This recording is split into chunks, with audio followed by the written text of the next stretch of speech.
സംസ്ഥാനത്ത് സ്വർണ്ണവിലയിൽ നേരിയ ഇടിവ്. കഴിഞ്ഞ 2 ദിവസങ്ങളിൽ പവന് 1,14,240 രൂപ നിരക്കിലായിരുന്നു വ്യാപാരം നടന്നതെങ്കിൽ ഇന്ന് 360 രൂപ കുറഞ്ഞു. ഇതോടെ ഒരു പവൻ സ്വർണ്ണവില 1,13,880 രൂപയായി താഴ്ന്നു. നിലവിൽ ഗ്രാമിന് 14,235 രൂപയാണ് നൽകേണ്ടത്. വിപണിവില ഇത്രയാണെങ്കിലും 3% വില വീണ്ടും ഉയരും.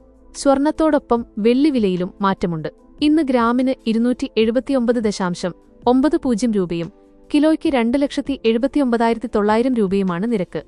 സ്വർണ്ണവിലയിലെ ഈ ചാഞ്ചാട്ടങ്ങൾ സാധാരണക്കാരെയും ആഭരണപ്രേമികളെയും ഒരുപോലെ ആശങ്കയിലാഴ്ത്തുന്നുണ്ട്.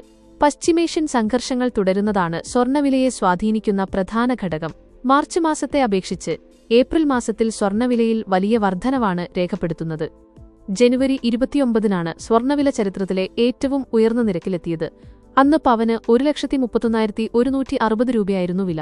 ഫെബ്രുവരി 29-ന് 1,23,720 രൂപയും മാർച്ച് 1-ന് 1,26,920 രൂപ വരെയും സ്വർണ്ണവില എത്തിയെങ്കിലും തൊട്ടടുത്ത ദിവസങ്ങളിൽ വില താഴുകയായിരുന്നു.